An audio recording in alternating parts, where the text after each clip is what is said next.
Bonjour à tous, je suis super contente de vous retrouver aujourd'hui pour une nouvelle vidéo. Je m'appelle Aurélie, je suis maquilleuse, prothésiste ongulaire, youtubeuse et aujourd'hui on va s'intéresser à quelque chose que l'on me demande extrêmement souvent, la forme des yeux. Je trouve ça hyper important et en même temps je dirais presque que c'est pas forcément hyper important. Ça peut vous servir de guide en fait pour savoir comment placer vos fards et après c'est vrai qu'on aime bien savoir à quoi on correspond. Faut pas que ça vous empêche, que ça vous arrête d'être créatif avec vos make-up. Donc on va s'intéresser à toutes les formes et pour ça je vous ai demandé de m'aider à faire cette vidéo, de m'envoyer les photos de vos yeux. Je remercie vraiment beaucoup toutes les personnes qui m'ont envoyé des photos. J'en ai reçu beaucoup plus que ce que je pensais et j'en ai sélectionné du coup 20 pour pas qu'on se perde trop dans les explications. Et bien on va commencer tout de suite. J'espère que cette vidéo va vous plaire. Alors je vais commencer cette vidéo explicative en vous disant que il y a plusieurs formes, plusieurs choses à prendre en compte et que on a tous plusieurs de ces différentes particularités. Donc vous ne pouvez pas juste regarder une seule chose et vous dire il faut que je me maquille comme ça. Il va y avoir plusieurs possibilités qui s'offrent à vous. Tout d'abord, quand vous regardez la forme de vos yeux, il faut regarder juste ici l'espace en fait que vous avez entre vos yeux. Prenez en fait la mesure de votre œil comme ça. Donc vous mettez un doigt à l'extérieur, un doigt à l'intérieur et vous le mettez au milieu de vos deux yeux. Si ça correspond à la taille de vos yeux, c'est que vous êtes normal entre guillemets. Si l'espace est plus grand, c'est-à-dire que quand vous prenez l'espace, la taille de vos yeux, si vos deux yeux sont plus écartés que cette base, c'est que vous avez les yeux écartés. Et ce que vous devez faire attention, si vous avez cette particularité, on va dire, c'est qu'il vaut mieux en fait ombrer par ici. Par exemple, vous prenez votre poudre de contour et vous ombrez ici. Vous rejoignez votre sourcil et quand vous faites le maquillage de votre creux avec votre transition et votre fard intermédiaire, n'hésitez pas à aller un peu plus vers l'intérieur en fait parce que l'ombre que vous allez créer ici va donner l'impression que vous avez les yeux plus proches. Ensuite, donc si en prenant la mesure de vos yeux, vous avez vos yeux qui sont beaucoup plus proches que cette moyenne, c'est que vous avez les yeux rapprochés. Dans ces cas-là, ce que je vous conseille de faire plutôt, c'est d'éviter absolument d'ombrer comme ça l'intérieur, l'arête de votre nez, les sourcils et d'aller trop à l'intérieur avec votre creux. Préférez les maquillages qui sont un peu plus en éventail, donc avec une couleur claire vers l'intérieur. Mettez une touche lumière bien ici. Et quand vous faites votre maquillage avec la couleur foncée sur le coin externe, étirez bien votre maquillage pour qu'on ait l'impression comme ça que ça allonge vos yeux. Voilà, donc ça ce sont déjà les 3 mesures que vous pouvez faire pour vous guider dans vos make-up. Parce que comme je vous dis, les formes, tout ça c'est pour vous guider. Si vous avez envie, vous pouvez faire ce que vous voulez. Alors après j'ai beaucoup cette question, peut arriver que vous ayez là en fait une peau à l'intérieur de votre œil en forme de demi-lune qui cache en fait un peu le coin interne de vos yeux et qui peut donner l'impression que vous avez les yeux un peu plus fermés, les yeux un peu plus étirés et les yeux plus petits. Ce pli qui est là, ça s'appelle le pli écantique. Et vous focalisez pas dessus parce que j'ai eu des clientes qui m'ont dit ah oui mais ça j'arrive pas à me maquiller du coup avec. C'est pas gênant, ça m'empêche pas sur les clientes qui présentent ce pli là de mettre une touche lumière à l'intérieur. Faut pas que ça vous bloque en fait ce petit pli là. Maintenant on va parler du coin externe. Vous avez le normal entre guillemets, j'aime pas trop qu'il y ait un truc, enfin il n'y a rien de normal, de moins normal qu'autre chose, mais on va dire la moyenne, c'est quand votre coin interne est à peu près au même niveau que votre coin externe. Ensuite, si vous avez votre coin externe qui est plus haut, donc que vous avez les yeux tournés vers le haut, si vous voulez effectivement qu'il paraisse un peu moins haut, si ça vous dérange, vous pouvez assombrir. Là, il va vraiment falloir faire la jonction entre le haut et le bas et pas hésiter à descendre un peu plus bas en fait sur votre coin externe en bas pour le rééquilibrer visuellement. Après c'est très à la mode, les yeux comme ça, les foxy eyes, les yeux étirés vers le haut. Là la tendance actuelle elle est de votre côté, j'ai presque envie de vous dire, mais si vous voulez le rééquilibrer, c'est ce que vous pouvez faire. Ensuite, si votre coin externe est plus bas quand vous regardez droit devant vous que le coin interne de vos yeux, là c'est que vous avez les yeux tournés vers le bas. Alors il y a plusieurs choses que vous pouvez faire à prendre en compte si vraiment vous avez les yeux qui tombent vers le bas comme ça.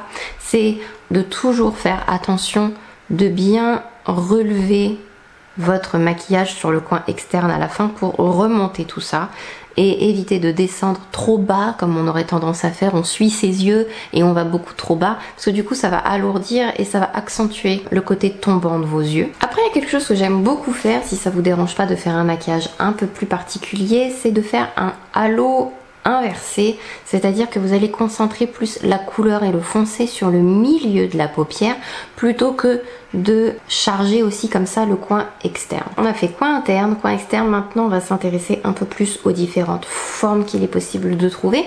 Donc la première, ça va être la majorité des gens de toute façon, ça veut pas forcément dire grand chose, mais c'est les yeux en amande. Les yeux en amande, ce qu'on veut surtout dire c'est que donc il y a la forme déjà et il y a le fait qu'on voie la paupière mobile assez correctement sans que les yeux soient trop enfoncés, sans qu'il y ait de paupières qui tombent dessus. On voit les yeux comme ça, on voit une grosse partie de la paupière quand la personne regarde droit devant. Donc voilà, ça va être les yeux en amande. Après comme je dis, cette forme en elle-même, on a un peu tous les yeux, enfin une grande majorité des gens ça va être des yeux en amande, mais après il va y avoir d'autres spécificités dessus. Ensuite, il y a deux formes d'yeux que l'on confond un peu parfois. Vous me demandez souvent quelle est la forme de vos yeux, ou j'ai même reçu des photos de personnes qui me disaient ah mes paupières tombantes, alors qu'en fait ce ne sont pas des paupières tombantes. Donc en premier, j'ai envie de vous parler des yeux profonds. Des yeux enfoncés, yeux profonds, en anglais ça s'appelle les deep set eyes. C'est en fait, comme sur les photos que je vais vous mettre là, quand vous avez l'os, l'orbite qui ressort et les yeux sont plus enfoncés à l'intérieur de cette orbite. Souvent vous allez avoir ces personnes justement, comme l'œil est plus enfoncé, on va voir en fait aussi des cernes plus creusées et plus marquées justement parce que c'est plus à l'intérieur. On confond parfois souvent avec des paupières tombantes parce que selon la façon dont l'œil est enfoncé à l'intérieur, on voit pas forcément beaucoup de paupières mobiles parce que l'orbite tombe un peu plus sur l'œil, mais c'est pas vraiment on va en parler après, mais c'est pas des paupières tombantes, c'est vraiment des yeux qui sont enfoncés.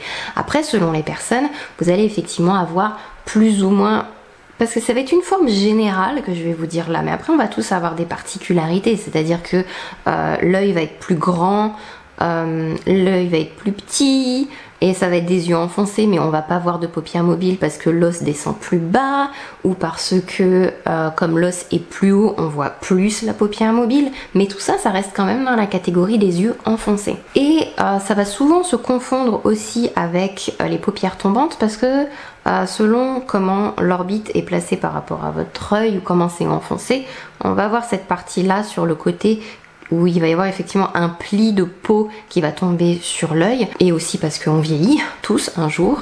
Les yeux tombants, ça va souvent être une caractéristique qui arrive aussi avec l'âge qui avance. Même dans ces cas-là, personnellement, je maquille vraiment quand même comme si c'était des yeux enfoncés, même si en vieillissant la peau tombe un petit peu. Ça va dépendre comment ça tombe, mais maquillez-vous comme des yeux enfoncés. Et en général, ce que j'ai de mieux à dire, c'est que gardez la lumière justement sur votre paupière pour la ramener en avant. Si vos yeux sont très très enfoncés, si vous faites par exemple un smoky noir, quelque chose de mat, ça va rester loin en fait visuellement, ça va en plus vous donner un air très fatigué, donc n'hésitez pas à, même si vous voulez faire un smoky marron, imaginons, mettre sur toute la paupière mobile un fard qui est plus satiné, plus brillant, pour que justement il capte la lumière plus et que il ait l'air de vous le remettez en avant en fait. Et vous pouvez mettre fards brillants, des fards satinés plus clairs, voilà. Du coup ça nous fait passer à la forme suivante, les yeux tombants, ce que j'ai moi. Les yeux tombants, c'est un excès de peau qui tombe sur la paupière. Et là c'est pareil, il va y avoir plusieurs degrés de paupières tombantes. Ce que vous voyez, alors je suis maquillée ça va être compliqué, mais ce que vous voyez là quand j'ouvre les yeux, le pli qui est là, qui tombe sur la paupière mobile, ça s'appelle le pli supratarsal. Cet excès de peau donc tombe sur les paupières. Donc vous avez la ligne là, donc la ligne supratarsale du coup qui est plus ou moins proche de la ligne de vos cils selon comment vos yeux tombent. J'ai moi-même, voilà, si je me détends vraiment, mon œil là, la ligne est beaucoup plus basse et descend beaucoup plus sur la ligne de mes cils que celui-là. Donc il n'y a pas forcément une régularité ou une symétrie en plus dans la façon dont ça tombe.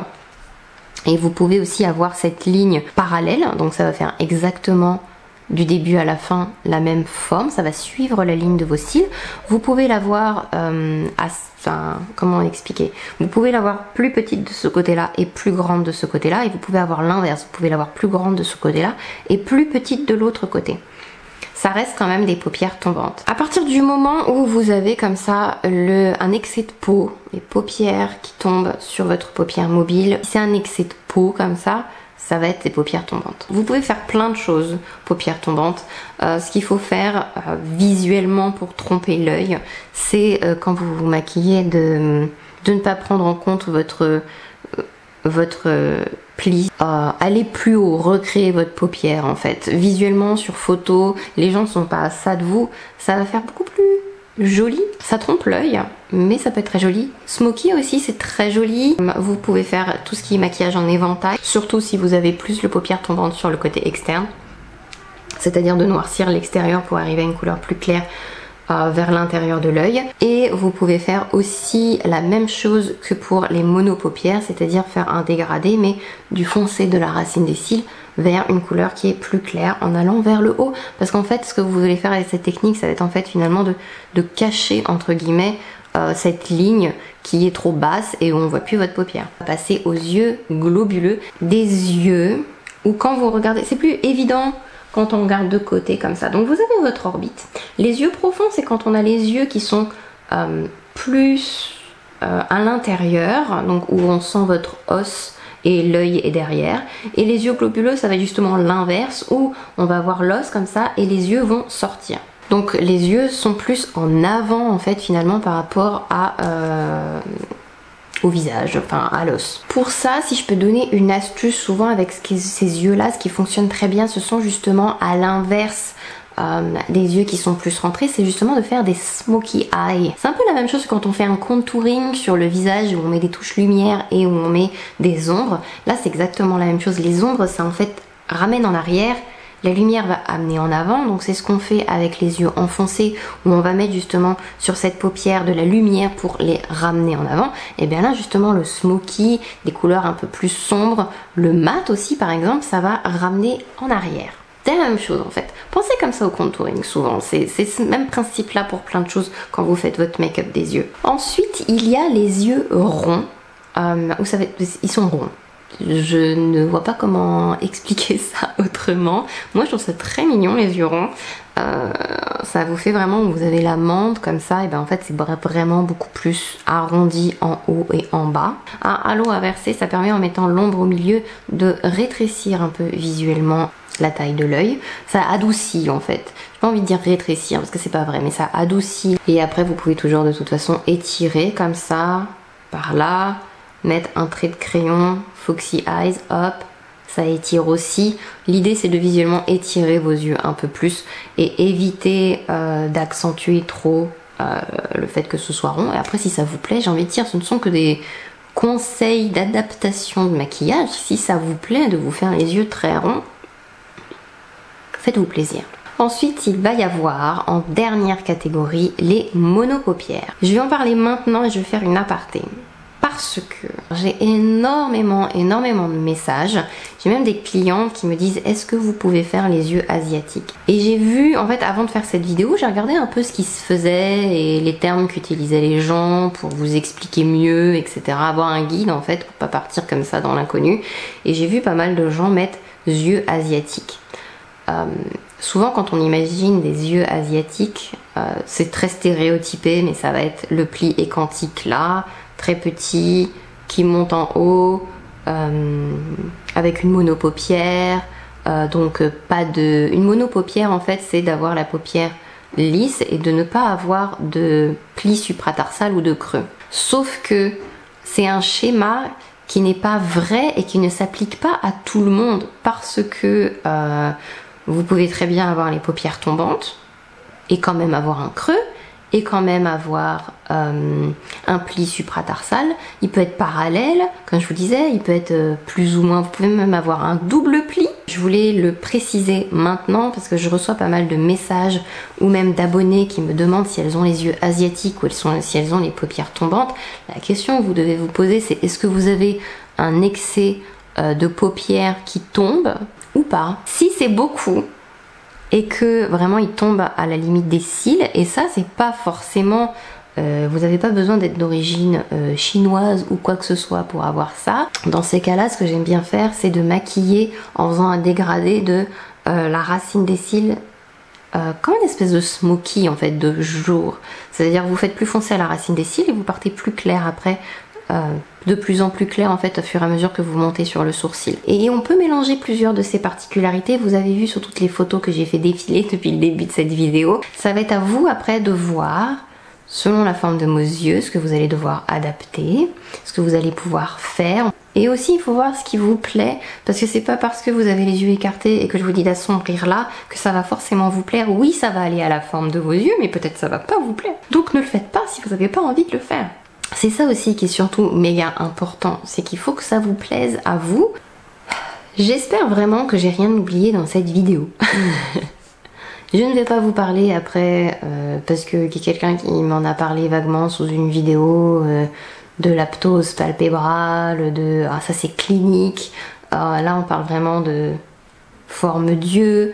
Déjà je me suis un peu égarée, mais je voulais préciser quand même parce qu'on pose beaucoup de questions sur tout ce qui est monopaupière, etc.